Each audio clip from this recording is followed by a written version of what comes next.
This is All right, we call this meeting of Board of Education to order. First item of business is the Pledge of Allegiance. Join us. I pledge allegiance to the flag of the United States of America and to the republic for which it stands, one nation, under God, indivisible, with liberty and justice for all. All right. Tonight is a workshop session, so this is one of our monthly meetings where we review the status of projects that we're working on, get updates, and do some brainstorming about where we're going. There won't be any informal votes taken on any actions tonight. And at this point, I'm going to turn the meeting over to Dr. Adamowski, who will take us through the current strategic operating plan updates. Thank you, Mr. Chairman. So the staff and I are very happy to be able to return to this topic with you. This is the kind of the essence of how our schools are going to improve, do better, close the external and the internal achievement gap that we have. So it's very exciting work, and it's challenging, of course, but I think we all recognize that the most important role of a Board of Education is to set direction for the district. And this is how you set direction as a board, through the strategic operating plan. So when we left this topic off in November following your retreat, you'll recall that you had had fairly extensive discussion around the vision for the district, selected an appropriate theory of action that would be our general strategy in accomplishing this, and very importantly set 5 goals. At the retreat, we had strategies built out for, you set 6 goals, and at the retreat, we had strategies built out for 4, 1 through 4. And you remember, these were a lot of the instructional issues. Raising the bar, which is how we were going to uplift the achievement level and experience of all students, closing the gaps for particular groups of students, being able to have the talent and leadership necessary to achieve the other aspects of the plan. But we did not have strategies built out for goal 5 and 6. So that's what I'd like to review with you first tonight. I realize that these are all kind of broad strokes. They are not implementation steps. They address the what, which is a matter of board policy, and you're setting direction for the district, but they are not the how. We anticipate that the how would be addressed in the development of implementation steps later this spring. And that really is a subject for a good deal of the stakeholder engagement process that we would go through on this plan. And I'll talk with you about that at the end when we talk about our next steps. But if you would, for now, if you would turn to page 15, this is goal 5, safe and attractive schools. And the goal that was set was to ensure safe and attractive schools that support learning and provide a nurturing, inclusive environment with positive behavior interventions and supports at each school. So this goal really combines 2 very important things. One is being able to provide every student in Norwalk with a good school building and an adequate facility. And then also to have a good, nurturing, supportive climate in each school. So you'll see that 5A, the first strategy, deals with something that you have been engaged in very heavily in the last few months, and that's the facilities master plan. 5B is where we go next, and this is one that's going to require board discussion, direction, and recommendations from the facilities committee. Where do we start? And what can we accomplish in the standpoint of upgrading facilities in the next 3 years, which is the life of this plan? Is it a new elementary school in South Norwalk? Is it one of the K-8 creations of schools at Ponus or another site? Where do we start? 5C deals with a feasibility study that I'd like to pursue as soon as possible for a public Montessori school, either in an existing site or a new site that we would build. When you reviewed the previous goals, you'll note that goal 3 deals with expanding parental choices for parents or choices for families, and that Montessori was one of those that was designated to receive study and serious consideration. 5D is the consolidation of our inclusive preschools at the Roosevelt Center. You'll note in 5E that when you received the facilities master plan, your planners thought that there were 3 schools that were in poor condition, and to the extent that they needed a renovation as new, which is essentially a gut rehab, bringing the entire school up to code and improving it. And the last renovation as new that Norwalk experienced was 15 years ago, the Brian McMahon High School. You see how nicely that turned out and what can be accomplished through a renovation as new process. So that's where we leave off on the facilities part. Developing measurable goals to improve school climate in every school is conditioned on our administration of a school climate survey at the end of this year, sometime in May, so that we will have baseline data in 12 dimensions on the climate of each school. It can then serve as a basis for schools setting goals to improve any areas which may be low or in need of improvement on their own survey. And this is a survey of parents, teachers, and students.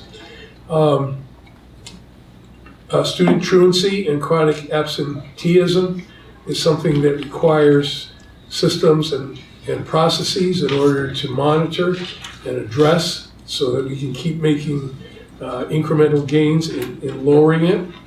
5H deals with strengthening school security, coverage, capital improvements in school buildings that relate to security, technology, and also include a student and staff identification system. And then 5I is essentially the universal implementation of PBIS to have in place behavioral interventions that address behavior, limit out of classroom time, improve classroom management, all for the purpose of maximizing student learning time. So those were strategies that we did not have available at the retreat relative to this goal. Before I go on to number 6, just let me ask you if there's any questions on any of these. I think some of these have been discussed in the past, but it's good to just kind of see them on paper, right? Oh, just for everyone's edification, the 3 billed as new are? The 3 bills as new are West Rocks, Columbus, and who can help me with the third? Jefferson? Jefferson, thank you. West Rocks, Columbus, and Jefferson. Okay. So, section 1, 3 new schools, 3 renovations as new, and then every other school on a schedule of capital improvements over the 10-year period. And that's the essence of the plan. Okay, so you might want to look at goal 6. And again, these strategies were not there at the time of the retreat. And at the time of the retreat, we also did not have we just had join us a chief financial officer. So a number of these things fall into that category. And district management and efficiency and managing well financially.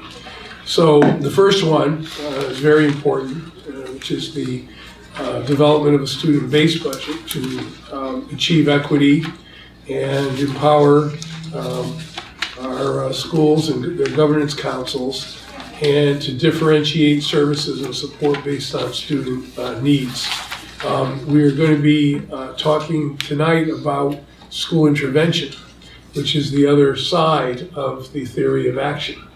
Our theory of action, managed performance empowerment, basically says that we are going to intervene interventions and supports in the lowest performing schools that are not improving in order to help them become better schools and raise the level of student achievement overall. At the same time, those schools that are doing well, that are at a high level of performance, or that are improving, growing of their own volition, will have greater autonomy. And you're aware that the policy committee is currently engaged in developing a school governance council policy for this very purpose.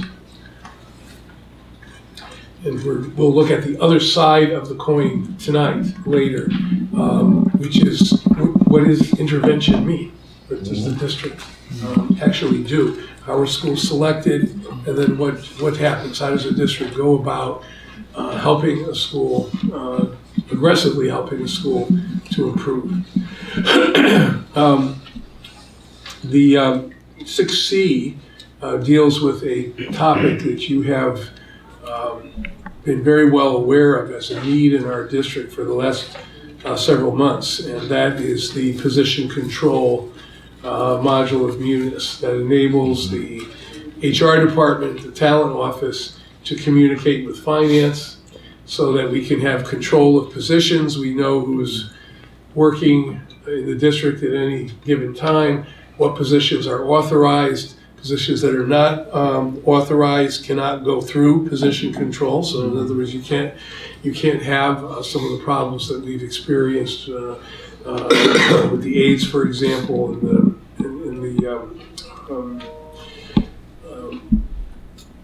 the recent past. Utilization of our federal and state grants, again, an issue that the board is very familiar with, as we've made attempts to take out of the grants those expenditures that are appropriately local expenditures that the district, that the community, city needs to be responsible for, and use our grants appropriately for their intended purpose. In our Title I schools, Title IIA is for professional development. Our Alliance and Priority School District grant, which are really designed to provide supports for students that need to catch up, that need more help through Tier 2 and Tier 3 interventions.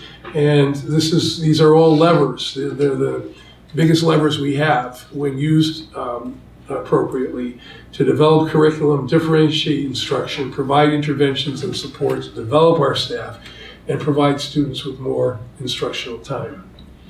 6E deals with expansion of our public and private partnerships. We've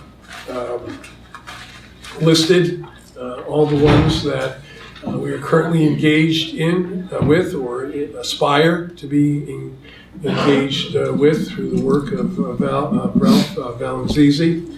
And you will be meeting one of our partners tonight, Public Square. 6F is to ensure that our partners' efforts, supports, and services are aligned with our strategic operating plan. I think this is particularly true in our and applicable to our work with Norwalk Acts, given that they are a coalition of 60 organizations, and one of the greatest assets we have and supports we have in improvement of our schools.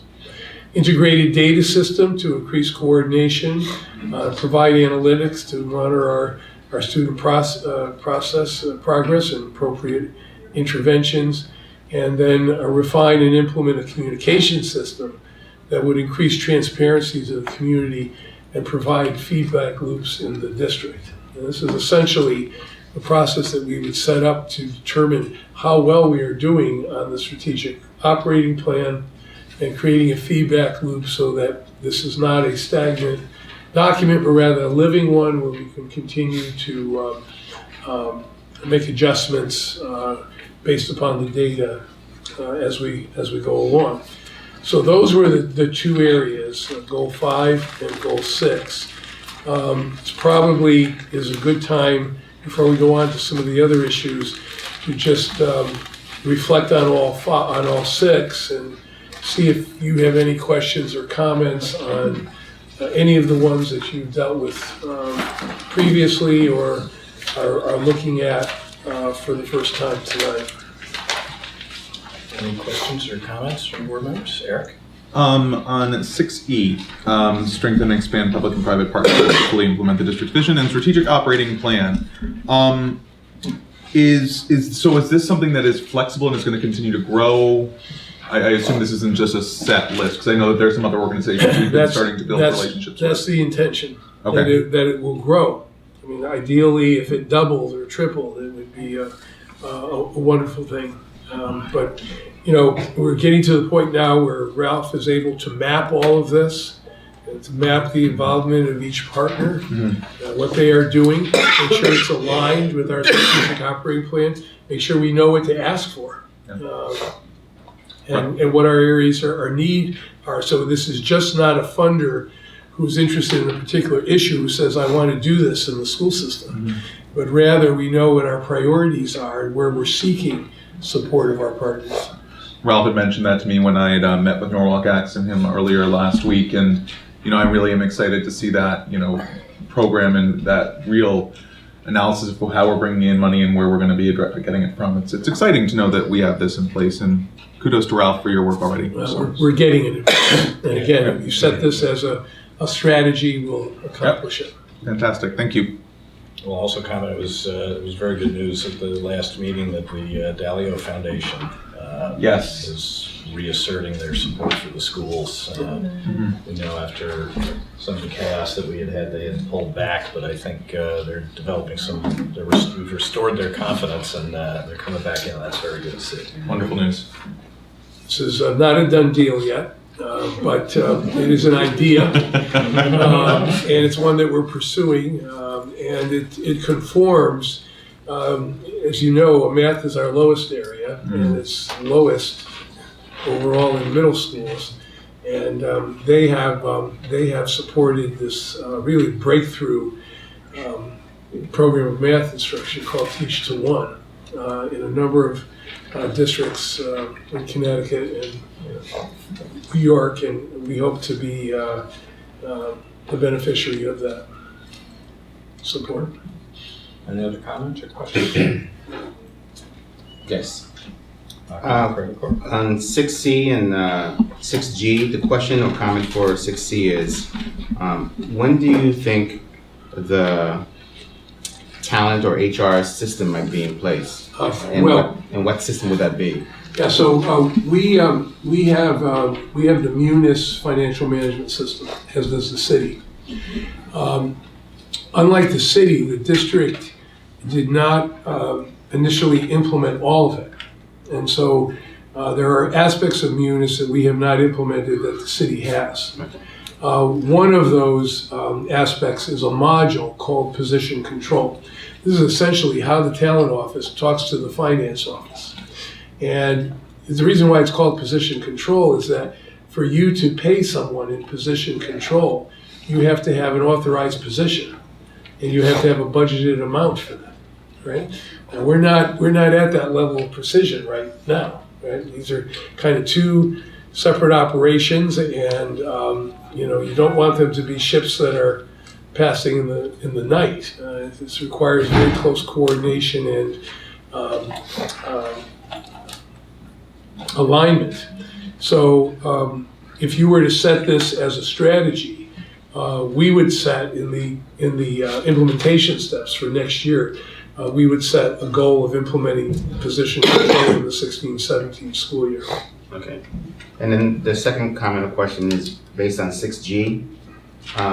When it says integrated data system, how integrated in terms of, are you buying separate commercialized systems and then trying to have them, so to speak, talk to each other, or is it one system? It's one system. I think we can create this ourselves. Ralph, can you provide some background on that? Sure. So basically right now we're starting to do research, and it'll be through next year too. We are looking at analytics tools that we can pull in data. So we have a variety of data, whether it's assessment data, data in our student information system, in time when we have climate survey data, all of those pieces we want to be able to integrate and look at as more of a visualization tool. And we're trying to now decide what those visualization tools are. Tomorrow we're meeting with Scantron Analytics. Office Max, has just partnered up with using Watson from IBM, if you're familiar with that technology. So there's a whole slew of ones that we've actually been looking at over the next few months. Next year would be an implementation phase to put the systems in place, put those visualizations in place. But we do have the data. The question is now we want to make it easier to be able to access and use in a way that makes sense. So you may recall that this is something that Dr. Trevino spoke to you about at the retreat. This is the notion of a data dashboard.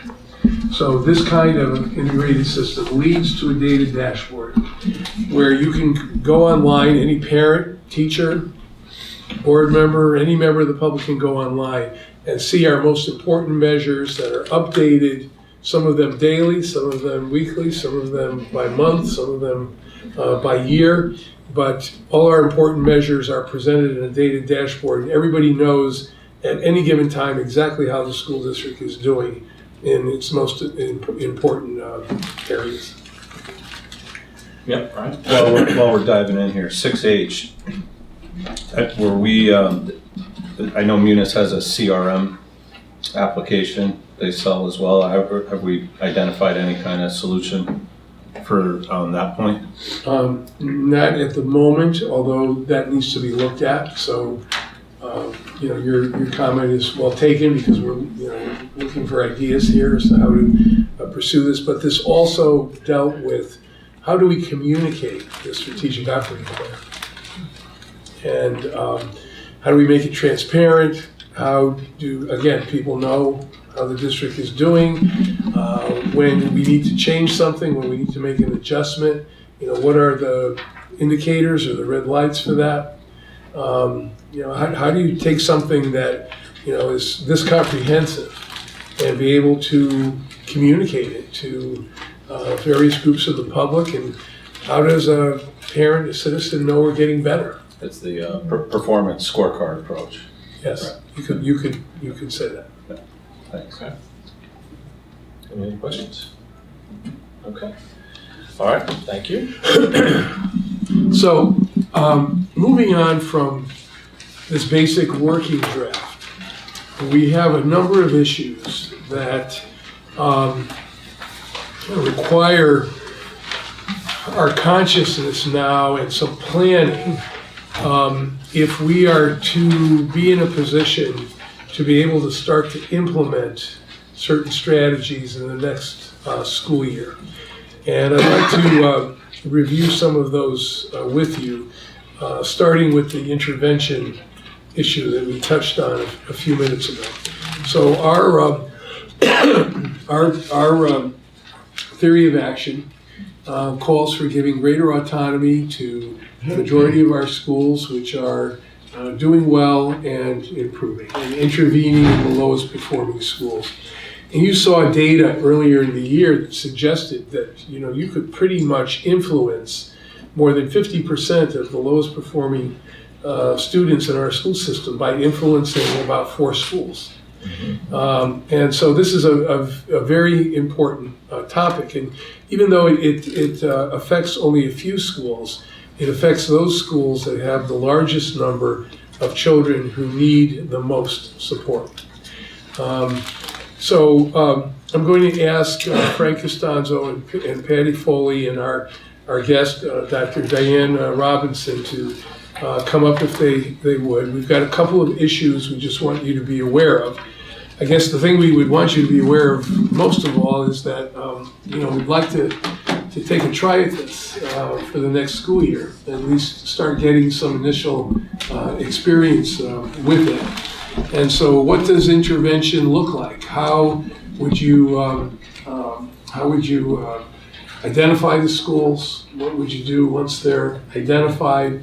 How is this different than schools that would have a larger area of autonomy?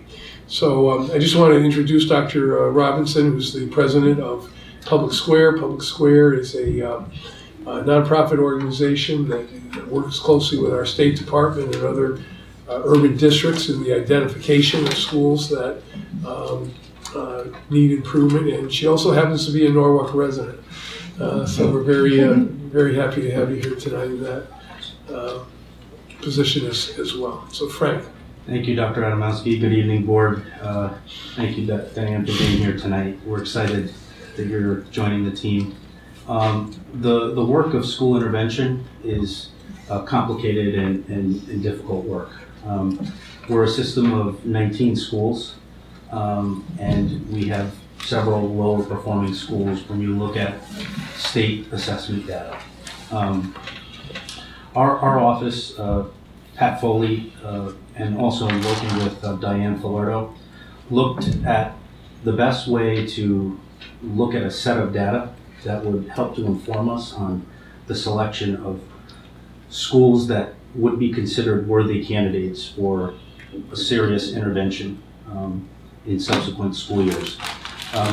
We attempted to triangulate the data by developing an internal set of data. This started a couple of months ago prior to the state releasing the SBAC data.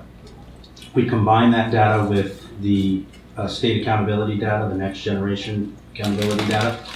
And the third piece that will triangulate this will come next when Public Square does a series of quality reviews at what we're going to speak to you about tonight, which is identifying what we believe to be the 5 lowest performing schools in Norwalk, setting aside our magnet schools from the criteria. And the rationale behind that is that our magnet schools, as the superintendent has articulated previous to tonight, are in a lot of cases magnets in name only.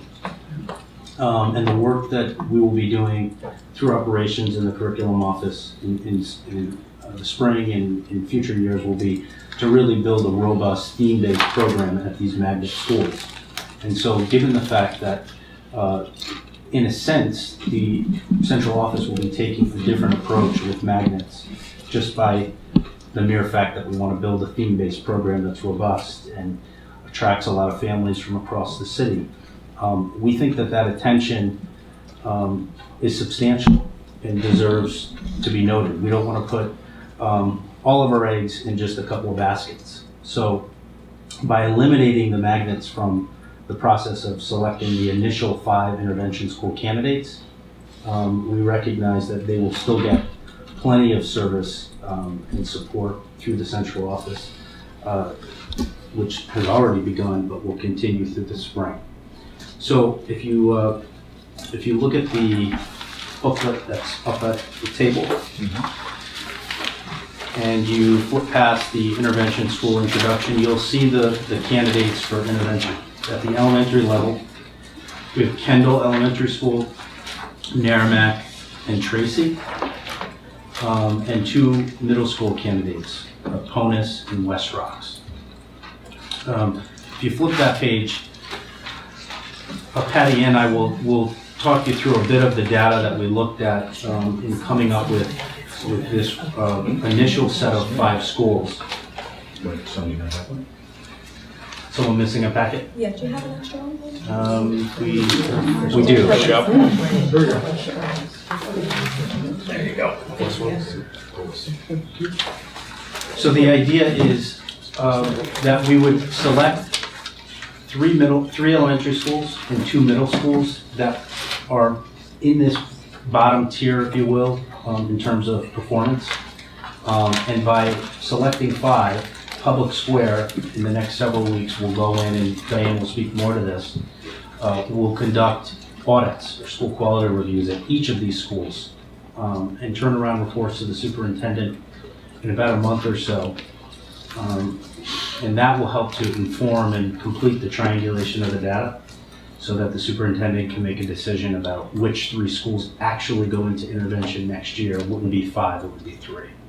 Frank, do the principals of these schools know? They do. I've met with each principal and spent a good deal of time talking with each one about the fact that this was going to be presented in public session tonight, that they should be thinking about this as an opportunity for resources and supports that would be coming not only from the central office but from outside partners like Public Square, and that they should be communicating it that way to staff and to students, that this isn't a report that says your school has failed.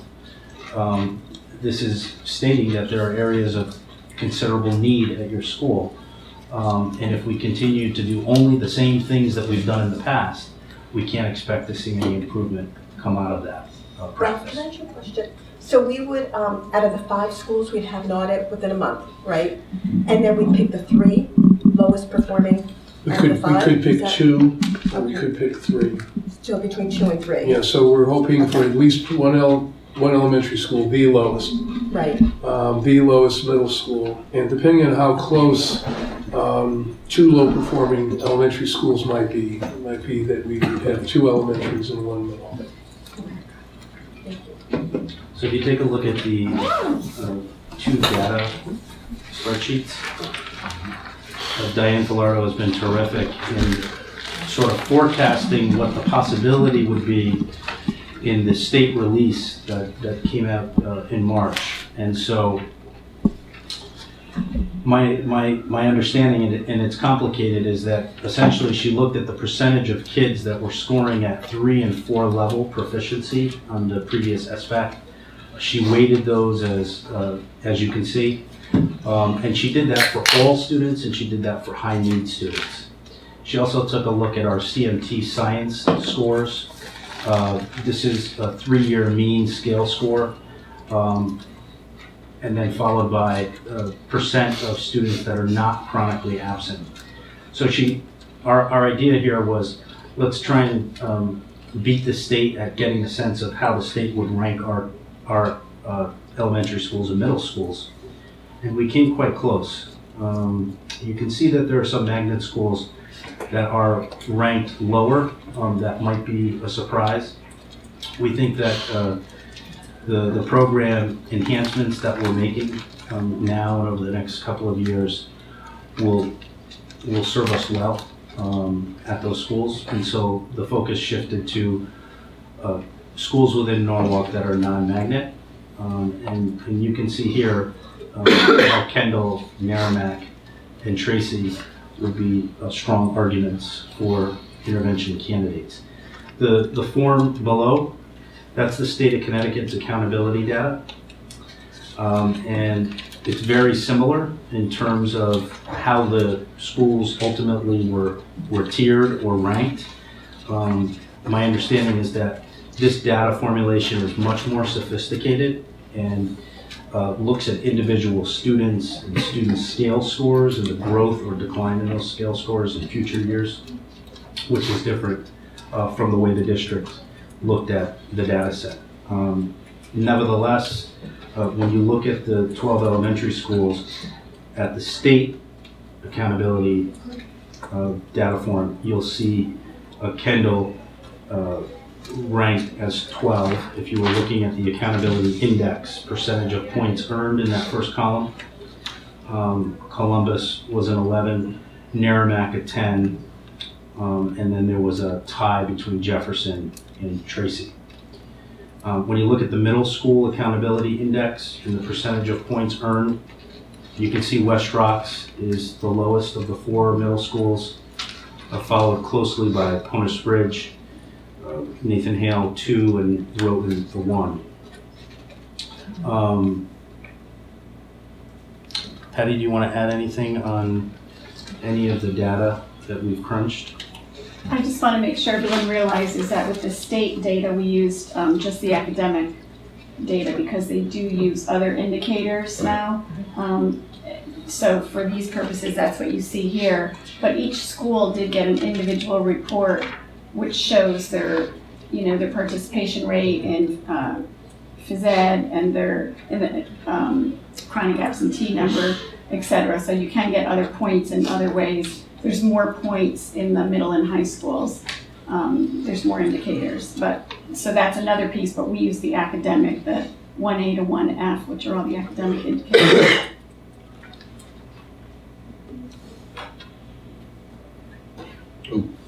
I just have one quick question. Looking at our own data where you're looking at chronic absenteeism, which I understand can be a big issue and a predictor, you give it a heavy weight, but it seems like, I don't know, you tell me, but the numbers don't look, the distribution doesn't look that different between schools, or am I not reading it correctly? That's correct. That's correct. Okay. So the reason we did that is because the state was going to use that now as an indicator as well. So we chose before we got that state information, we did it as well, pulling the data. Okay. So And we weighted it exactly the same way as the they state do. did. Okay. So that's not a problem. We need to expend a lot of The only effort thing on. is we looked here, it's a little different because what we looked at is the percent of kids not chronically absent. The state looks at a percentage of chronically Diverse. absent kids, so, yeah. Well, that's, right. Yeah, I guess I didn't understand that negative tense there. How am I reading this? Brookside has 1.008 out of 100. But think that's the weighted- what that's is the the weight. definition? I just don't understand the Can you definition explain of chronically absent. Yeah, and Diane is behind me to clarify if I misstep here, but my understanding is that any decimal that you see that's a 1.0 or above means that the school is outperforming the district in that particular category. Oh, this is a correlation statistic. So Okay, where this you is a- see, for example,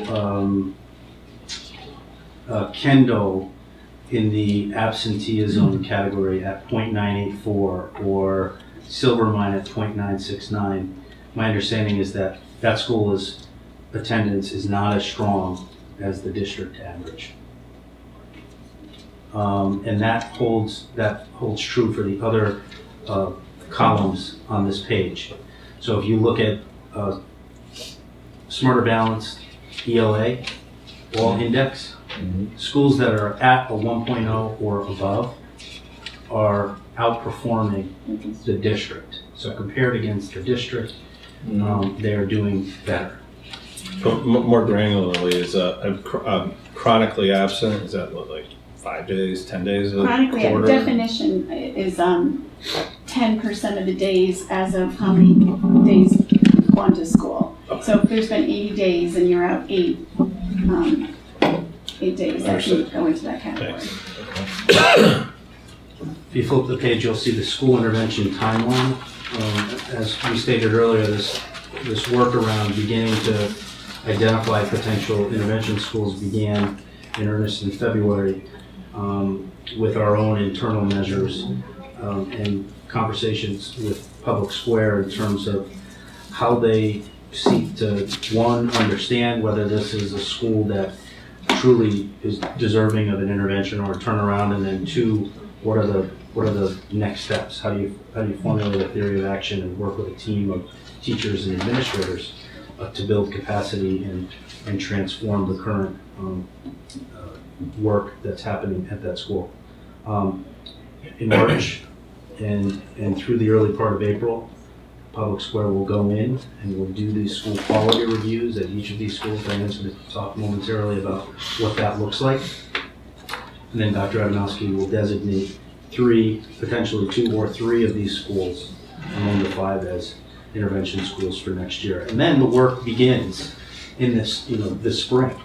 The idea is that you don't let the summer get to us and then, before you know, 4 to 6 months have gone by and we haven't worked with the school leadership team, the principal, et cetera, to begin to develop a school improvement plan that articulates a strong vision with goals and objectives that can be measured and put into practice. So I'll be making that as a recommendation to the board as to which schools would be receiving intervention and support next year, which is essentially a more of a focus of our capacity on those schools. And this will be, as Frank pointed out, factored in will be the school quality reviews by Public Square, which attempt to get to the kind of the root cause of why a school has the performances it has and what it can do to improve. And there are implications here for our Alliance grant and many of our other grants in terms of how we use those as levers now to improve the schools most in need. This would be a good time for Diane to speak a little bit more about the work that you're having. Sure, and I have I think this is enough for everybody, but good evening. Good evening. It's nice to meet you all. It's great to be here. We've really enjoyed getting to know your team here in Norwalk, and we're excited about partnering with you. But I'm just going to spend a little bit of time telling you what Public Square does, and then I'll talk about the school quality reviews. So we were started about 1.5 years ago. We're similar to other place-based initiatives around the country that partner with school districts, charter schools, to help increase the number of high-quality schools in that community. Most of the other place-based initiatives around the country, they raise money and fund initiatives that have to do with building human capital pipelines, which we also do. We fund some schools directly, but we also partner with school districts to provide supports to schools through third-party operators and then through the school quality reviews that we do. The school reviews really are, I would say, the beginning of really working together to understand where is this school in terms of its strengths and its areas for growth. So, but we think about it, actually it's great listening to you to think about how you look holistically at the data for schools. So, clearly the school reviews are a leading indicator for us, right? And it's been interesting. We've done a series of school reviews already this past year. Actually, one of our reviewers was just here. And it tends to confirm, we were at a school today that we're partnering with that we did a review for in the fall, and it revealed to the school what they had suspected. They have a second grade team where the culture was completely off. And the reviewers come in, we hire reviewers, right, who are high performing. We select them through, they've ran successful district schools or charter schools. They bring a totally fresh perspective. They don't know anything about the school beyond a self-assessment that the school leader does in advance. And there's certain areas, and if you actually turn to page 3 in this slide, I'll go through what the school review is trying to assess, right? So on page 3 at the top, you'll see the school review it's a 2-day observation of the school to, again, better understand the strengths of the school and the areas for growth. And it really is going to give all of us, right, some information that'll help you improve the ability of that school to accelerate learning for kids. We built this review with the Center for Public Research and Leadership at Columbia. They've looked at review processes that have been done all across the country. And we basically base this on best practices of school reviews. And they measure 4 standards, really. And it's really aligned. Actually, it was great to sit and listen to you talk through your operating plan, because it's very aligned, I think, with what you're trying to create in Norwalk, which is more world-class schools.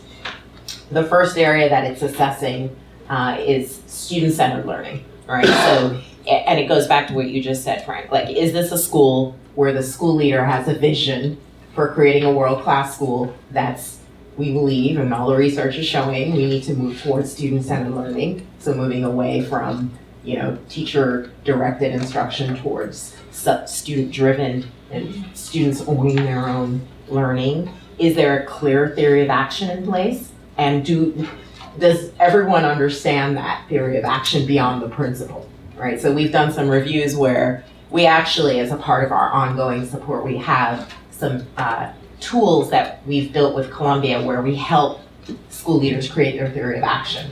We actually have seen one school where the school leader knows the theory of action really well, but no one else in the building does, right? And then what do you see actually is that school is actually not performing well academically. They tend to be lower, not just instructionally, but attendance-wise, suspensions are high up, right? And then, we went to a school today where everybody in that building knows the theory of action and the vision, right? So, we've seen this, it's research-based, right? Like if there's a vision in a school and everyone's bought into that vision, it's more likely you're gonna get towards the vision, right? And the second part for us is continuously improving instruction. So are there basically strong curriculum and assessments? I was talking to one of our reviewers today who she ran a high-performing school. It's the second highest performing school, if anyone knows the KIPP Charter Network School. And she was saying how she learned that just by changing an assessment, you change instruction, right? So they were using these assessments that just weren't driving the right behaviors. So we look at that, the reviewers look at that. The third piece is around, are the students, the families, are they bought into the goals? How are the teachers engaging kids and families? And, this is all done as a part of the review, which I'll explain the process. And then lastly, are they aligning all their resources in the schools back to that theory of action and using it effectively to monitor progress, especially for the lowest performing kids? The process, again, is a 2-day process. The reviewers, actually, Jen Cleesis on our team here has been doing an amazing job, like selecting reviewers from Connecticut and the tri-state area. We train them, right? And ideal world, you all have done so much groundwork already of prepping the principals for us. We ask the principals to do a self-assessment on a rubric that aligns to those 4 standards. And then the reviewers, connect with the principal, set up a schedule. The schedule really is really comprehensive. It's classroom observations, interviews with students' parents, and leadership team members. They try to observe after-school programs. They're just trying to understand the culture, right? And 2 days really is a good glimpse. They're also clearly looking at data. And then at the very end of it, they have a findings, right, where they share it very directly with the leadership team. Like, this is what we found your strengths are. This is where we think you need to make major improvements. And then we write it up and we would clearly share that with you. And that becomes, we hope, the beginning of, it's critical data for, creating a plan that ideally we work on with you over time. We have a process where we, again, partner with you to help the schools create a theory of action, set clear outcomes, metrics. We set in and look at the leading indicators to see if we're on track. In the end, for us, it's all about increasing the number of seats in that school each year over time that become high quality. And we really define high quality in very much the same way you do. Are the seats in those schools preparing kids for career college success, right? And there's lots of ways. Actually, we're really excited you use the MAP assessments here in Norwalk because it's excellent. We think because you can break that data down to look at how kids are performing now, and it tells you whether or not they're on track for college and career readiness. So I'll stop there, see if there are any questions. Right? No, Brian, you can go first. Okay. Would there be some kind of follow-up in your process, like 2-3 years from now? You come back and say, we did a good job? We're not going to wait that long. Oh, okay. All right. No, I mean, the way we partner with, we like to partner with districts, and we've been having some great conversations with the superintendent and the team here, is that we actually want to stick with you in those schools over time, right? So, we have broader initiatives that we're also talking to the superintendent about, some leadership supports that we could potentially provide to the district. It's part of your broader plan, so there's some funding that I think we can provide to Norwalk. And, our funders want us to know, how's it go? They want to know, so what's the data saying? Are we on track? Are the schools getting better? So we'd ideally want to meet with you at least 3 times a year to look at the data. So look at student and teacher attendance at those schools, look at the school reviews. Ideally, you would do for your lowest performing schools a review every year until you see market progress, right? Where there's some of our schools where we're thinking we don't need to do a review every year because, you know, over half of their seats are becoming high quality. But we would ideally want to step back with you throughout the year to see how the improvements are going. We'd ideally sit down with you and come up with a clear school improvement plan. And I think the review is going to reveal that each school might be a little different, what they need in terms of supports. And we'd like to help with that. So that kind of leads into my question. If you look at our school district, it's very diverse across different parts of town, and you know, there are different populations in each school. So you might have, you know, one school where, you know, there's a higher economic factor than in another school, and so these kids have been to pre-K and are, you know, the readers when they get to kindergarten versus other schools, that might not be the case. So how do you kind of, you know, it sounds like you're saying, okay, well, are they putting in the plan? Do they buy in the strategic assessment and the theory of action? And maybe they do, but they might have a more difficult student population to work with than another school in our network. And if you look at these schools, I can tell you, you know, the two schools that stand out, it's not because they're run that differently. They are run well, but they also, they're getting a head start in their student population. And so how does that play out? Do you have to get more resources than at other schools because you've got further to, you know, you have further to go? Or, you know what I mean? It's not just implementation of a plan, because you might have a more challenging population. I think you hit it on the head when you said they're not, that the schools are not run differently. So the general premise here is if we run all the schools the same, every student gets the same thing in terms of teacher quality, program, curriculum, time, you know, innovation, that achievement will vary based upon the socioeconomic status of the student. And the whole process of improving a low-performing school, closing these internal achievement gaps that are based upon income, is based upon doing things differently. And we have a wealth of information that suggests to us, you know, what to do based upon the what the data says about the school, and that's really the essence of district intervention. And schools need help with this, because if they knew how to do this, nobody wants to fail. Nobody wants to have their children fail. If schools knew how to do it, they would have done it by now, right? And this is the responsibility of a district, to be able to identify that and help the schools that need this help the most. But this is really the process of doing things differently at those schools, because the conditions and the data require it. Got it. Yeah. Okay. Thank you. Thank you very, very much. Yeah, thank you all very much. I'm excited about this. So just two things, as Frank and Diane and Patty leave. I will be following the school reviews. I will be bringing recommendations back to you and sharing those with you, okay, so that you have a sense of what they're saying, and you know where, you know, who are the candidates where it's most compelling for us to intervene and provide targeted assistance. In addition to that, both Frank and Diane mentioned school improvement plans. Now, we begin with the premise that every school should have a school improvement plan. Every school.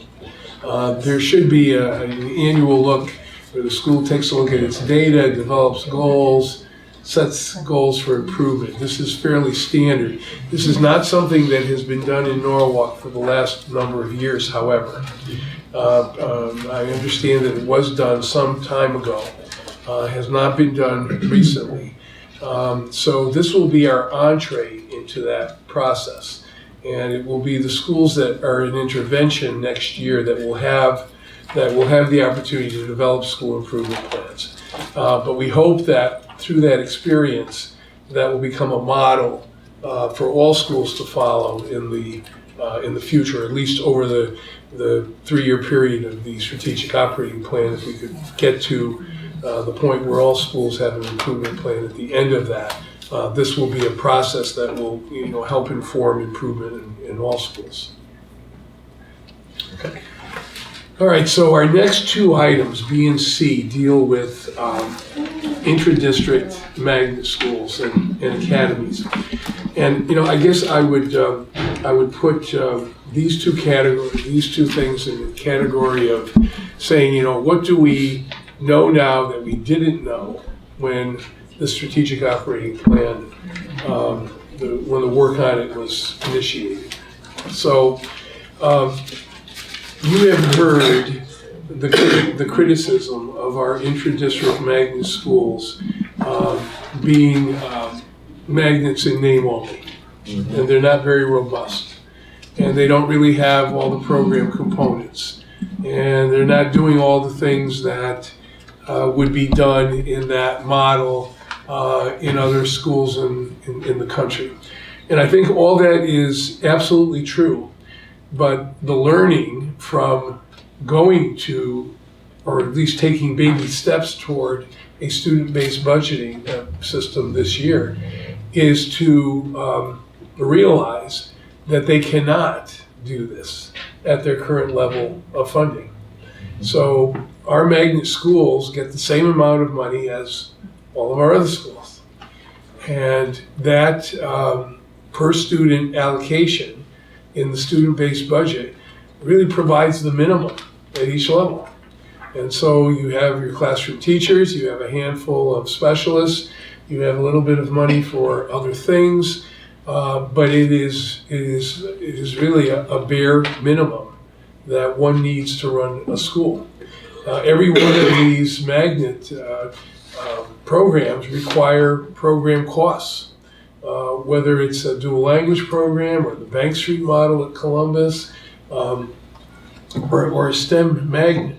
To illustrate this, our state of Connecticut, in dealing with its inter-district magnets, provides additional program funding of $3,000 per student.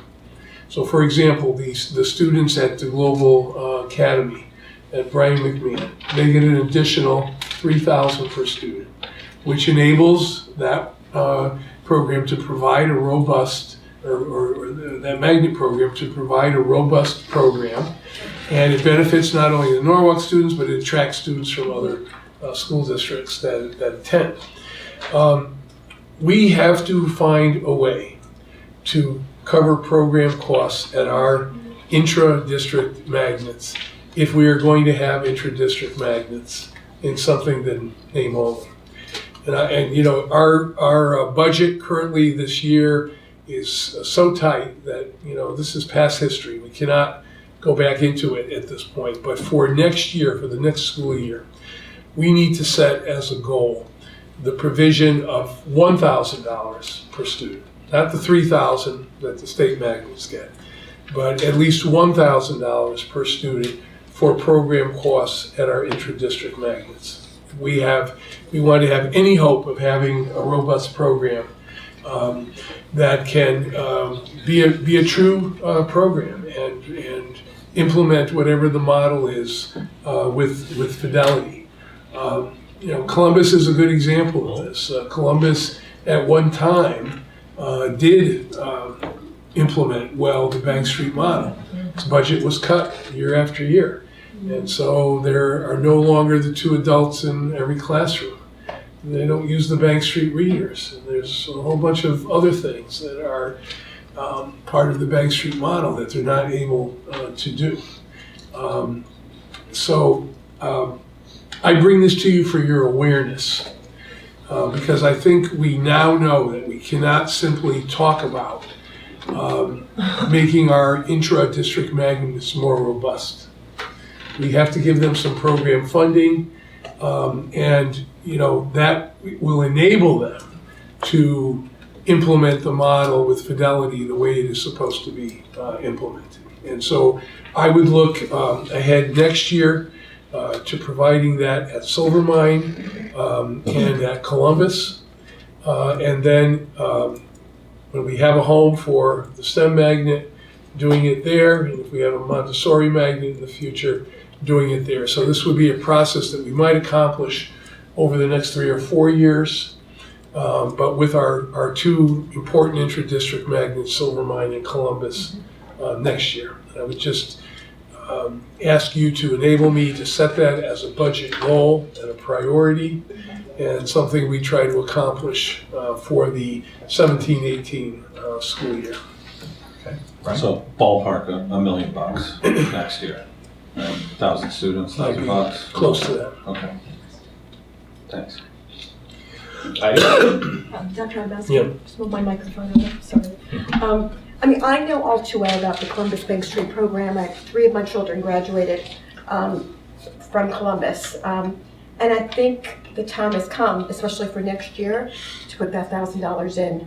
I think we really need that. And I think the training, the assistance, it's a different type of school. It's a Bank Street program. It's very, very different from other programs that we have. And we've cut year after year. I mean, we've had to, but it's really not where it should be or where it needs to be, or as robust as you would say, where we need to have it. So I think by looking at this for a next year budget, I think would make a really huge improvement. Yeah, so I appreciate your comments because you've experienced this firsthand as a parent. This has been a major learning for me and for members of our staff.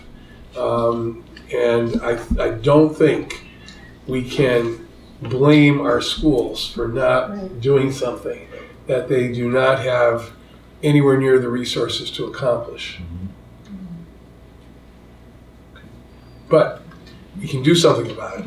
We can help it. We can make it better. We can provide programs that are more robust and have fidelity to all the details of the model, all of which are research based. That's why we're doing them, or that's why they were started in the first place, because students had better results in that model. So the second issue is somewhat related to this. As you know, we've had a science magnet at Jefferson School, and I think everyone agrees that needs to be updated to a STEM magnet, which includes the elementary engineering program and the other accoutrements of STEM. However, we now have the results of the 10-year facilities master plan study. And what that projects is that Jefferson is over 240 students over enrollment, over capacity. That capacity is being addressed by a set of portable buildings and classrooms now, which is not a desirable situation. And that Jefferson, if you look into the future, the 10 years of the plan, Jefferson is intended to be returned to a neighborhood school of 400 students and then have a renovation as new, right? But it will not be a school of 640, which is far too large, and it will not, during the course of the strategic operating plan, as well as the 10-year facilities master plan, it will not be able to take in magnet students. It will struggle to simply maintain the students that are already assigned there or attending there until more capacity is built in other parts of the district, so that enrollment can start going on. So this Jefferson cannot be the STEM magnet, unfortunately. We can try to maintain Jefferson the way it is in the best fashion. As you know, the very dedicated staff there has been successful in raising student achievement, as evidenced from their Blue Ribbon Award in 2014. So, the school has done well under the circumstances, and one of the circumstances being over enrollment. But we cannot open the doors any further to new students attending Jefferson. So, I think one of the goals in revising some of our strategies now will be to try to designate another school as a K-STEM magnet, if that's the direction that you want to go in. And I think it is an important direction, given the initiatives that our high schools have made in the STEM areas, that students whose parents want that experience for their children should have that as a choice at the elementary level. So I bring that to you for your awareness. We don't have a recommendation tonight, don't have a sense of where to develop this. But simply want you to have the awareness that it cannot continue to work at Jefferson, and we will have to find a place that could serve and become a STEM intra-district magnet. Again, given the resources to develop a program. And so, the elementary EIE, the elementary engineering program, is a good example of that. It costs some money to do it, and you cannot do it on our current per pupil expenditure. Okay. The next item is, I think, more positive in terms of what we can start to accomplish. The next two items, actually. The first being the dual language program at Silvermine. And I'm going to ask Helene Becker and Michael Connor if they could just come up and be available to help with this. Thank you, Dr. Adamowski. So this is in your strategic operating plan as a strategy under that goal 3 that deals with increasing parental choices. But there's also another very important academic dimension here for English language learners and for students that are dominant in English who can have the opportunity to learn a second language. And so I wanted we have one of the most fascinating data situations here when one looks at the performance of Silvermine students. And I wanted to ask Michael and Helene to review some of the data with you and the compelling nature of enabling there to be more seats in dual language. Okay. So I've been asked to speak briefly about the expansion of the dual language program, our long-standing program at Silvermine Elementary School. This is the proposed expansion. The proposed expansion. And I'd like to say that this was the original intent, actually, of the program when it was developed 17 years ago, that it become a whole school dual language program.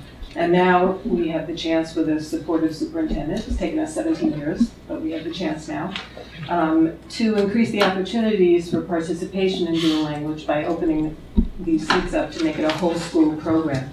We're also looking forward to improving the program. This is a good opportunity to look at the program and make improvements as the entire school, if this comes to be, embraces bilingualism and biliteracy. I believe that there will be a different dynamic at the school when it becomes whole school, as all students will be participating in learning both languages, and also the professional development for teachers can be focused on dual language when all the teachers are dual language teachers.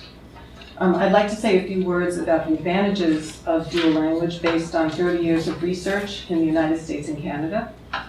First of all, from ages of birth to age 10, that's the best time to learn a second language. That's when our brains are most ready. Students with high levels of bilingual proficiency exhibit elevated levels of academic and cognitive functioning in comparison to students with monolingual or low bilingual skills. In many studies, people who are bilingual display better attention, better memory function, the ability to focus better, and many other advantages. Also, students develop cultural sensitivity and feel comfortable interacting with students of other backgrounds, which is important in our diverse society and global economy. It also elevates the minority language, in this case Spanish, to high status, which promotes confidence, self-confidence, and leads to closing the achievement gap. I think this is very important because, as we know, students who are self-confident tend to do better in school, they have more success. And the reason that the Spanish language is elevated to a higher status is because it's something that all students are trying to achieve in the school.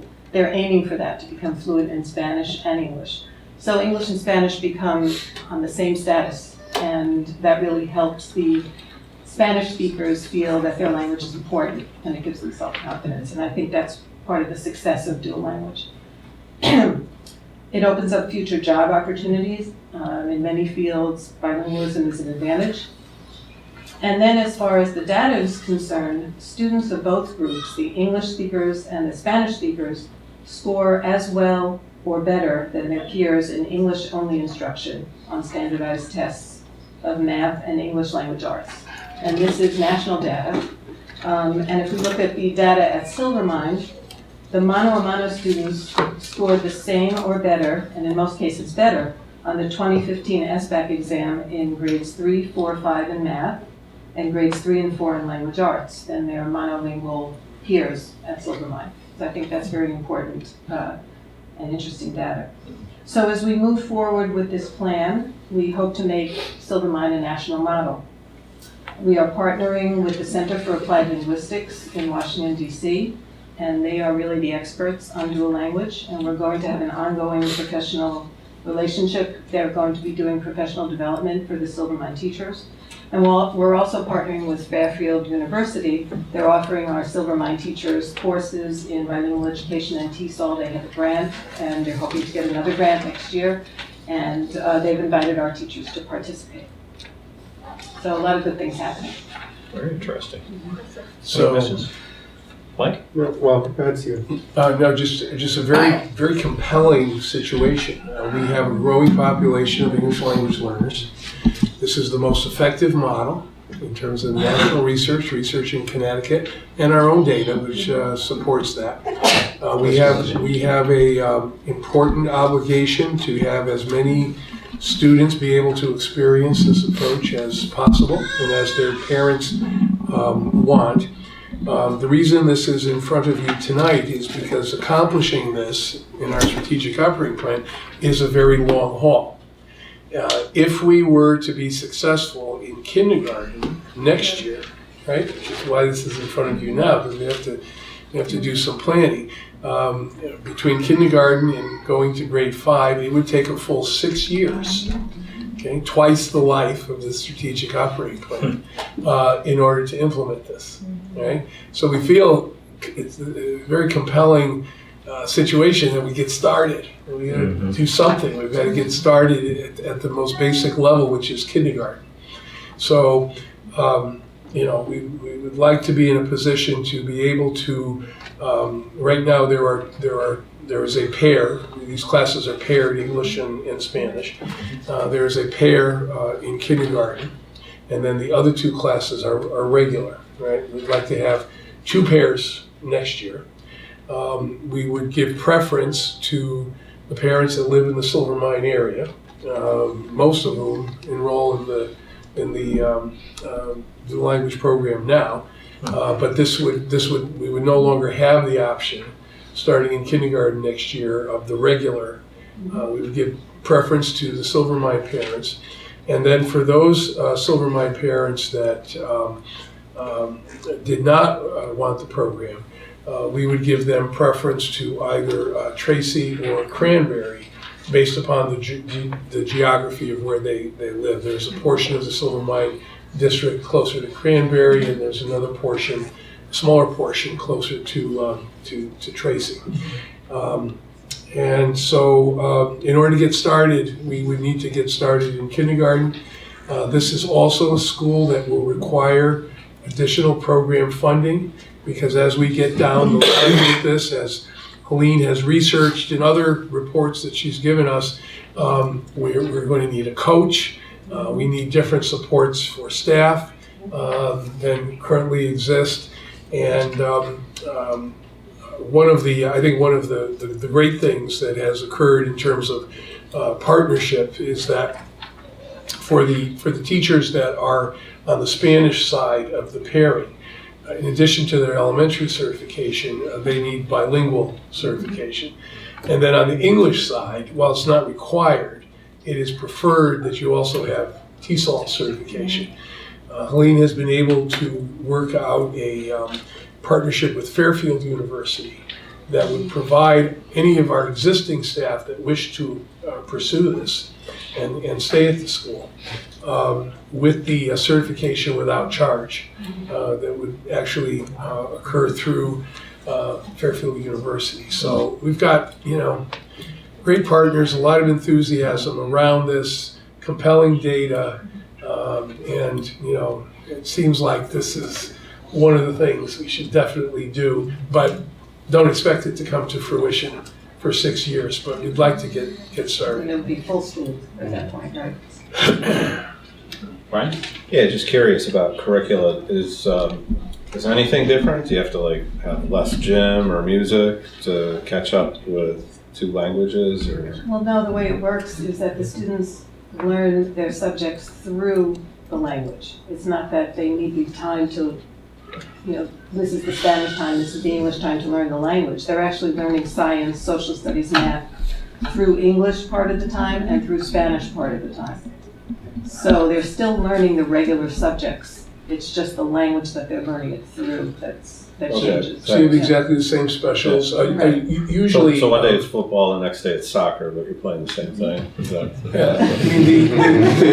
The research suggests that by the 5th grade, students are fairly proficient in both languages. This finding in grades 3, 4, and 5 is somewhat unusual. I mean, it really speaks to the fact that our dual language program at Silvermine is quite effective, and maybe unusually effective based upon the national results. Interesting. Eric? Are there any other models of this in Connecticut? Yes, there are. Yes. Helene, can you? We have in Wyndham, we went to visit. We went to visit in New Haven, New London, Hartford. There are several around the state. And how long have they been in implementation? I'm not really sure about the others. I don't know. I'm not sure, but over 10 years I know in New Haven and Willimantic. Okay, and they're in the full. They're at this point. Would you say in Willimantic or New Haven, are they in the full immersion like we're geared towards? Full scale implementation, yes. New Haven, kindergarten through grade 8, and Wyndham, kindergarten through grade 5. Okay. How are we going to be looking potentially at them as we move forward as partnerships and models? Absolutely. We already conducted visits to New Haven and Willimantic already. Okay, so that was done in this current. Yes, this current year. Okay. This current academic year. Absolutely. Thank you, Dr. Anders. Mike? I had 2 questions. I think you actually answered one of them, but I just want to double check. So with respect to the certification, so a Spanish language teacher would be bilingual certified, but a teacher teaching in English wouldn't be. But you'd ask for them to have TESOL? They're all certified in elementary. Yeah. In addition, the teachers who teach in Spanish need to be certified in bilingual education. Okay. The teachers who teach in English, it is preferred that they have TESOL certification, but it's not required by the state. And that's teaching English as a second language? Yes. Yeah, okay. Yes. And so there are teachers in the English program that if they wanted to stay at Silvermine, they could. And that's what Stephen said.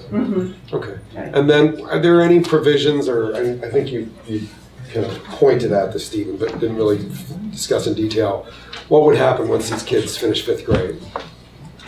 Well, that's a great question, because many of these models nationally are K-8, and the advantage of having a K-8 is that they can then connect to higher level language study in the high school.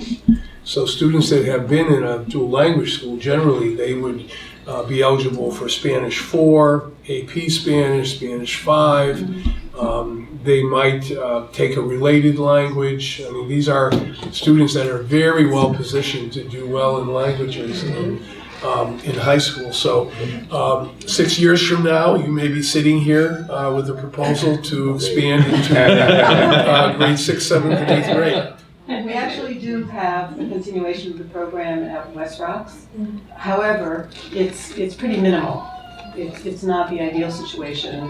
We don't have the staffing for it, and we really haven't pursued it to be a full program. But the students from Silvermine do have the option, even if they don't live in the West Rocks district, to continue on and continue with the program at West Rocks. But as I said, it's pretty minimal. It basically comes down to, instead of every other day having Spanish, which 6th graders have, they have it every day.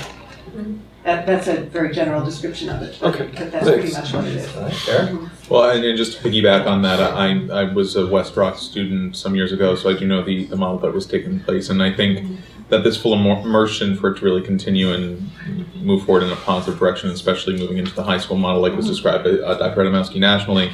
I think this is something that we should look at with a lot of teachers on, because whether it's actually being able to create a K-8 situation or being able to build in some sort of a better alternative as to how we handle this. I know that there have been in some instances if there's an opportunity for them to take an outside curriculum in the language somehow. I don't know what the possibility is. All I'm saying is that this is something that we'll need to address, because if you don't have that immersion like you used to, you can very quickly lose it.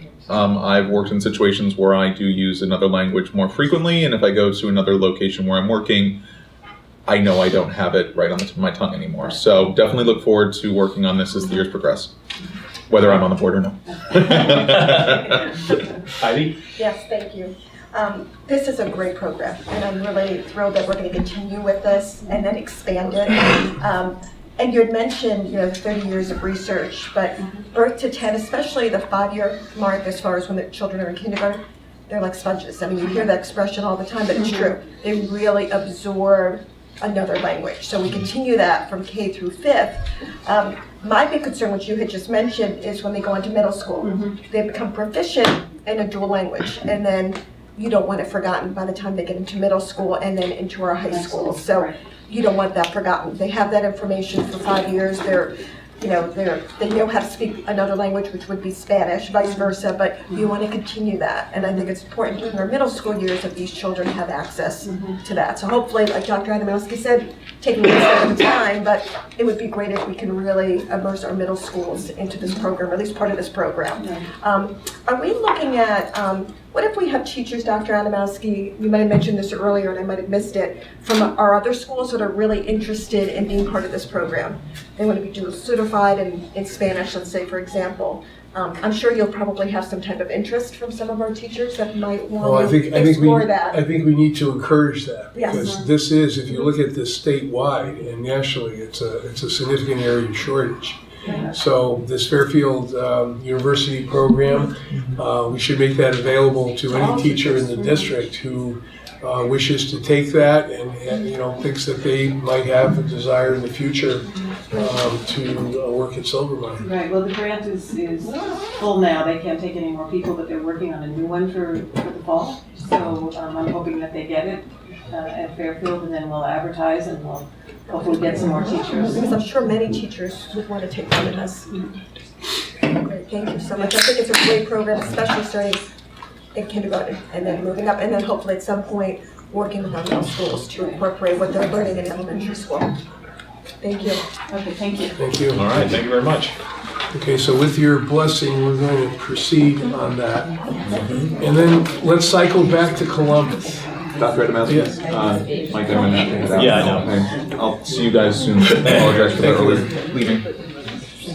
So the members of the members of the board who are experienced, I think, know a little bit about this situation and this request. A request was made a year ago to Superintendent Rivera from the written request from the PTO at Columbus School, asking that their school be allowed to evolve from K-5 to K-8. That request was renewed with me in a meeting that I had with the Columbus PTO this fall. So here are the logistics of it. To do this, you need 18 classrooms. The school has 17 classrooms.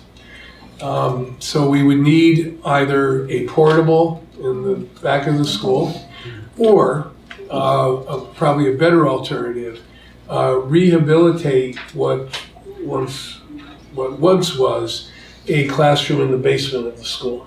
Now, this needs work, it needs remodeling, it needs capital improvement, but you can, when you're down there, you can picture it could be a lovely space. It would be a perfect art room, for example, in that area. So we feel fairly confident that given the lead time on this, that we can adjust the facility accordingly to be able to support this. Now, you'll recall that in one of the goals in the strategic operating plan, you've set as a goal the development of 2 K-8 choices in our city. And I think that goal influenced to some degree our planners in recommending the K-8 configuration at Ponus Ridge and at Merrimack, or the option of St. Philip's and Tracy. However, those are campuses, where one building functions primarily for the middle grades and one building functions primarily for the elementary grades. In this case, we're talking about something that is much closer to a K-8 elementary school, where in the grades 6, 7, and 8, there would be 2-person teams of teachers, where one would teach English language arts and social studies, the other math and science, which is what many K-8 elementary schools do. When you talk to the principal of the school, when you talk to the parents, it's a very high level of enthusiasm on this. And I think that regardless of what may transpire, eventually come to pass in the strategic operating plan, we ought to support this request. And the logistics of supporting it, again, are time sensitive relative to what we plan now and would do next year. And what that means, what we would have to do is, for next year, there are 3 sections of kindergarten currently. For next year, we would have to limit that to 2 sections of kindergarten as we enroll the new kindergarten. Now, this is a magnet school, so it's easy to restrict the slots because we're not dealing with an assigned area. So we would have to have 2 sections of kindergarten instead of 3. We would have to do the same thing. So we do that for 16-17. We would have to do the same thing for 17-18. And at that point, beginning in 17-18, which would be the current, I guess they would be 3rd or 4th graders currently, that cohort would be able to move up from 5th grade to 6th grade in 2 sections. Okay? So there would be, depending on how large the sections are that are moving up, there may not be enough room to accommodate everyone, but there would be enough to accommodate 2 sections. And the thinking is, shared by the PTO, is that some parents would actually opt for the regular middle school program. But there would be a very significant number of families that would want to stay. And so again, 2 classes moving to 5th, the following year, which is 18-19, moving to 6th, 7th, 8th. Again, you're beyond 2020 when this is completely implemented. But we would need to start next year, not with any expansion toward middle school, but rather with restricting the kindergarten from 3 sessions to 2 by only enrolling 2 sessions. So that 2 years from now, creating room down the line. So that 2 years from now, we would be positioned to allow the families in 5th grade who wanted to opt into 6th to be able to do that. So I'm recommending that to you. I think we should support it. We don't know the actual direction of the facilities master plan, how long it's going to take. And we happen to have a community here with a school that is a complete choice school that would like to do this. And I think they deserve to have the choice.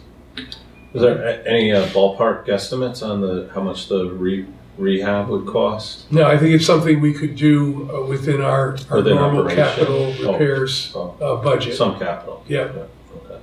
But again, it's not a large amount. Yeah, not just paint and It cleaning up, might electrical be, work and It stuff. might be 50,000, Yeah. 60,000, something Yeah. like that. I would be in full support of this once we work out the logistics and costs. But just give you a brief history lesson. Years ago, when my oldest, who's 19, started at Columbus, I remember going as a parent to a Board of Ed meeting. and stating, I really feel we should have a K through 8th grade school. It was booed down. I was a parent, I was vocal, but it just didn't happen. I just feel, especially Columbus, not just because my kids, but many families that I know that go to Columbus, and it's your choice that you decide to go to that particular school, it makes it a seamless transition from 5th to 8th, because you still have the same magnet program, you have the same teachers, you have the same school. I've had many parents, and you've done well in all of our other middle schools. We've got great middle schools in Norwalk, but it's not a magnet school program. And Columbus is. Columbus is a Bank Street program, very, very different than many of our other schools. So I think having a K through 8th will make a huge difference. And I think families will want to be a part of that. And then, as you just mentioned, they can opt out. They can decide to go to their own district middle school. But I think this would be, as I mentioned earlier, a seamless transition from 5th to 8th grade if we have that K through 8th. And it's been talked about for many, many years. Many of our principals that we've had at Columbus have talked about it as well. So I think if we can make this come to fruition and we can actually have it, would be a great success for Norwalk. So let's do it. Let's do it. Any other comments? Okay. Well, on the $1,000 student model, we'd save some money too, right? I'm not sure you'd save money. I'm sorry, spend less money. Spend money. Well, we were funding 3 sections earlier, and now we're down to 2. Yes, temporarily. Yes, there would be some short-term savings. Short-term savings, long-term expense. Okay. Okay, so Next. let me just position the final 2 items here. We did talk with you about middle school redesign at your last meeting. High school. I am coming back to that, Oh, okay, so I'm all right. going to finish on. Sorry. We did talk to you about middle school redesign, the appointment of a middle school study committee. Yep. That work will keep you up to date on that as it evolves. And then your April 5th workshop session. We would like to focus on summer learning and mandatory summer school, which is probably our biggest Tier 3 intervention in terms of closing the achievement gap for our students. There's just a lot to say and explain and do about this.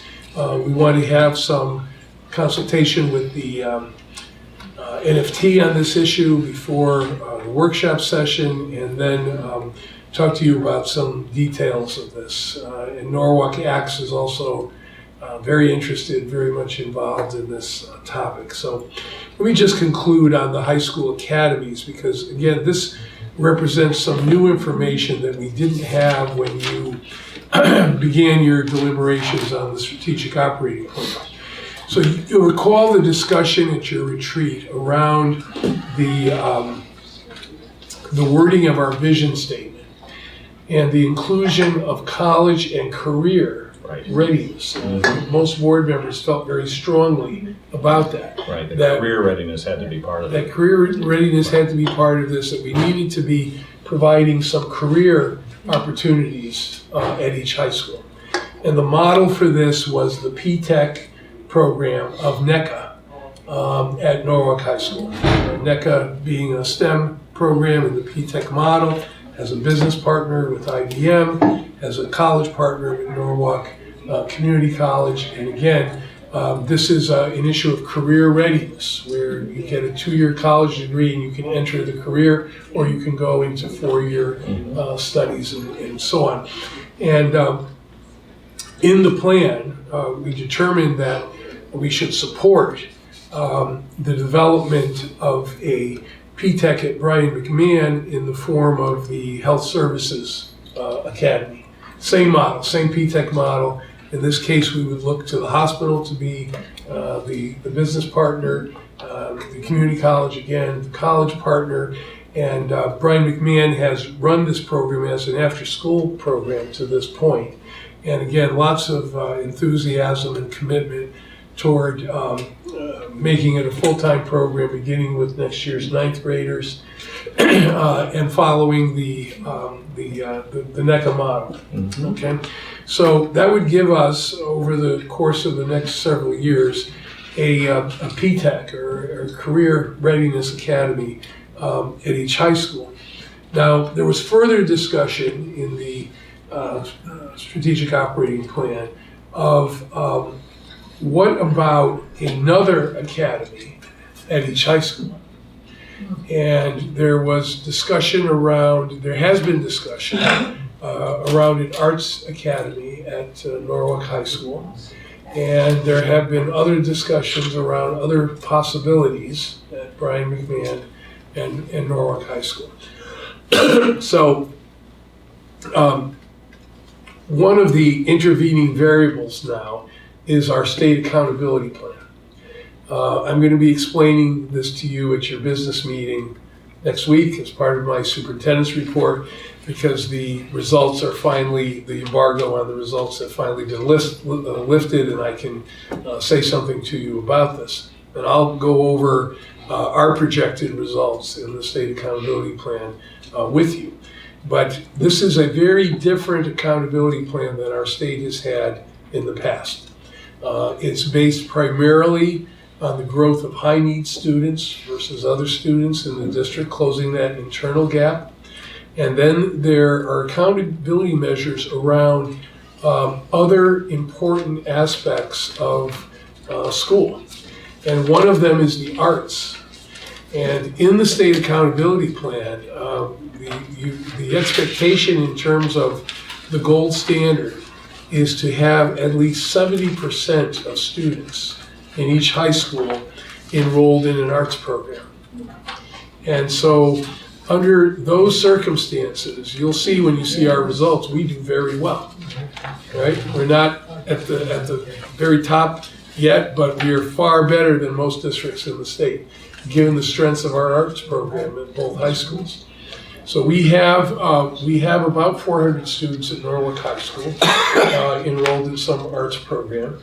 The same number, although it's not as, I don't think people have it in their consciousness to the same degree, the same number, 400 students are enrolled at Brian McMahon High School in the arts. And so what we want in the arts is to maintain the strength of our current programs and expand them so we can get to the 70% level. But what we don't want is an academy that would narrow and limit the number of students in full arts experiences, right? So I think given our state accountability plan, this notion of an arts academy at one of the high schools is not as compelling as it might have been prior to this time. And that really our direction should be 70% of students at both high schools enrolled in a program in the arts.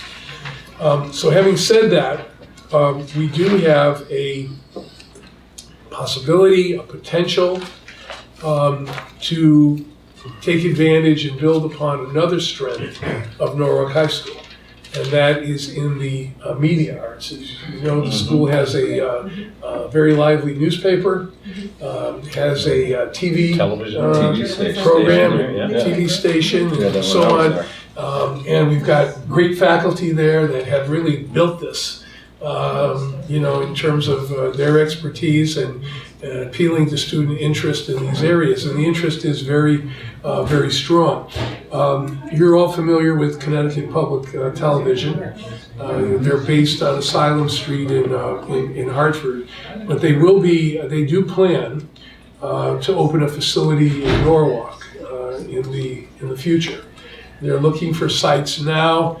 Ralph Valenzizi has been involved with them in terms of looking at some of these sites. The sites will include the opportunity for students to take media courses there, and definitely their capstone course as well, if we can work this out and bring this all to fruition. So if you look at their Asylum Street facility in Hartford, the entire third floor is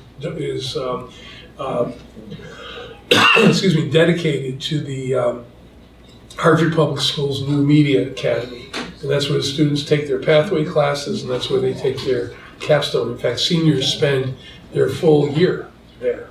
That's where they attend during their senior year.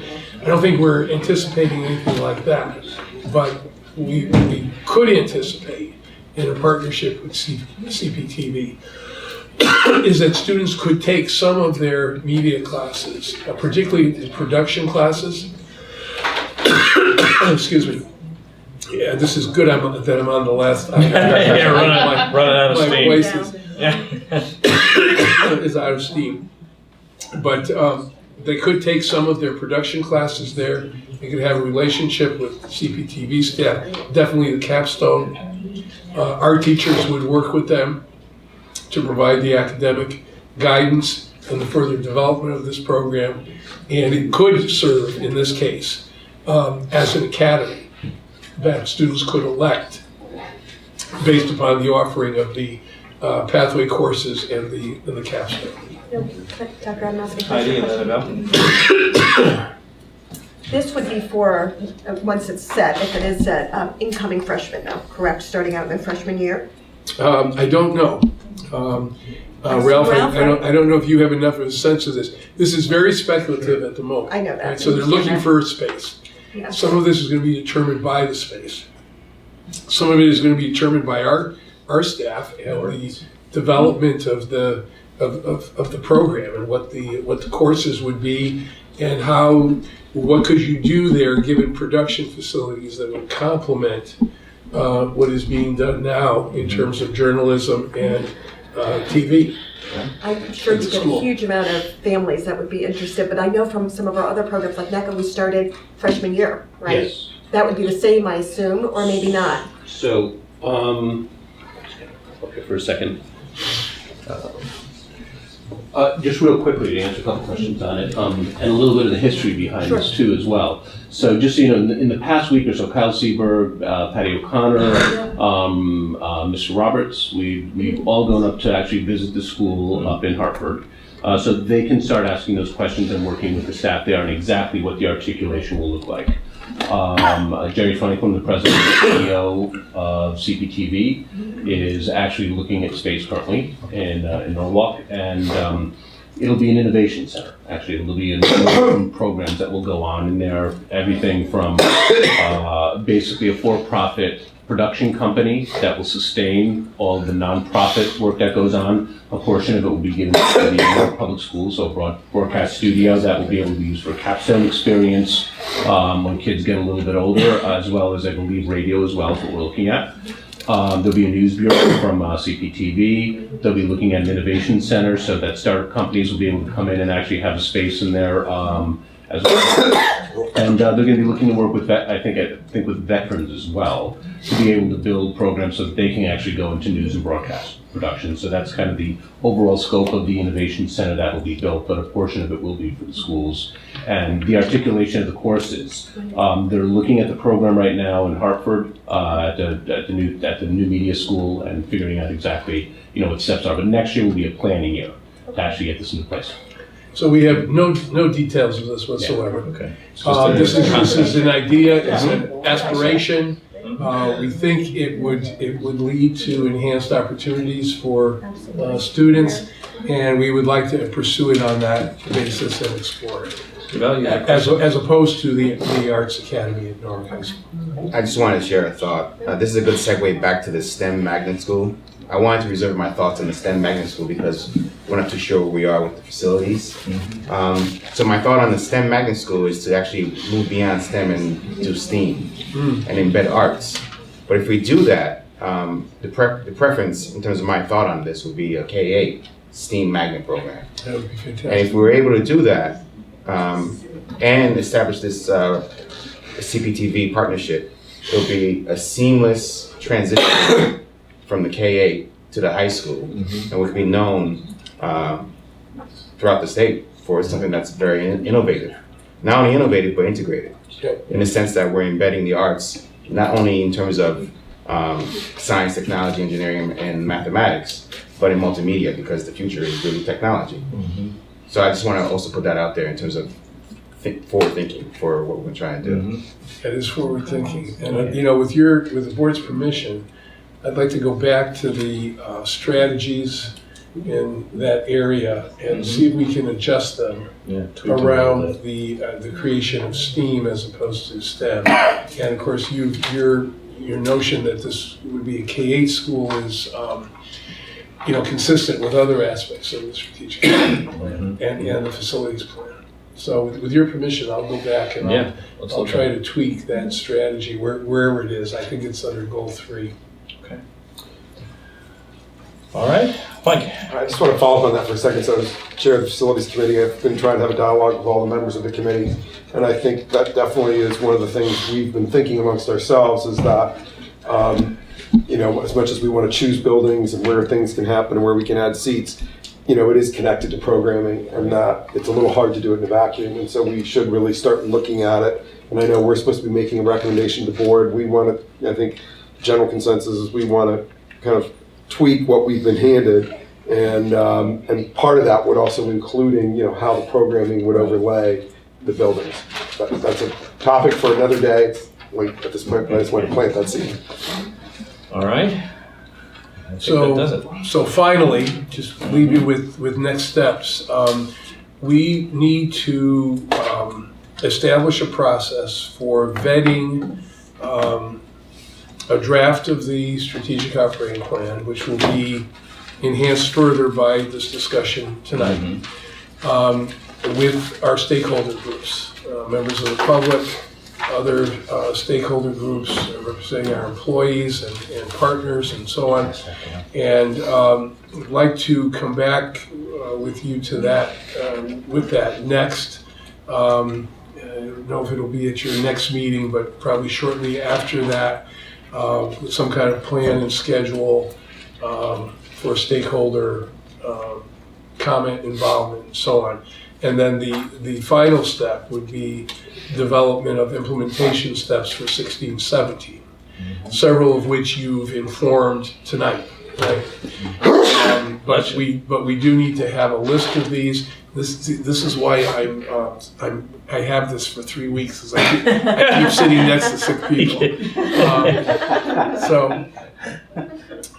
Typhoid Mary. So the implementation steps, some of them are obvious from things we've started. Some of them you've added to tonight, but we need to have a set of goals. What would we accomplish in this plan? What would we actually do to start getting traction on each of these strategies in the next school year? So those would be the 2 next steps. Okay. And we know we're planning to have public input sessions, public hearings, or whatever at both of the 2 high schools. Yeah. So that we're talking about 2 versus 3. After that very successful meeting we had at the South Norwalk Library. So that would be an aspect of it. Other stakeholder meetings would be another aspect of it. So we'll come back to you with something concrete, as well as a schedule for developing the implementation steps. Okay. But this was very helpful tonight, and I thank you for the direction you're providing, because it gives us direction on some of these very time-sensitive issues where we have to do some planning now if we have any hope of beginning any of this next year. Well, this is an amazingly comprehensive list of projects to work on just for the first year of the strategic operating plan. So we are in the process of talking to the mayor and the finance director about making sure that we get the funding in our budget so we can pay for these things. But we've had some good communications with the mayor today, particularly on that. I think we're moving in a good direction to get our budget settled, so we can put all that money stuff behind us and focus on the real guts of what we're trying to do here. Next item on the agenda, last item on the agenda is public comments. Mr. Barbas. I don't know if there's a list. Oh, thank you, Marilyn.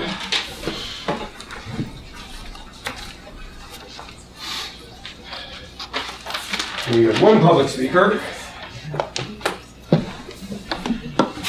who is John Mosby. Please step up to the mic. You have 3 minutes.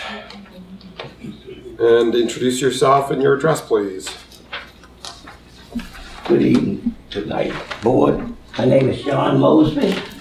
I'm 15 Addison Avenue in South Norwalk. I would like to be very brief with you tonight.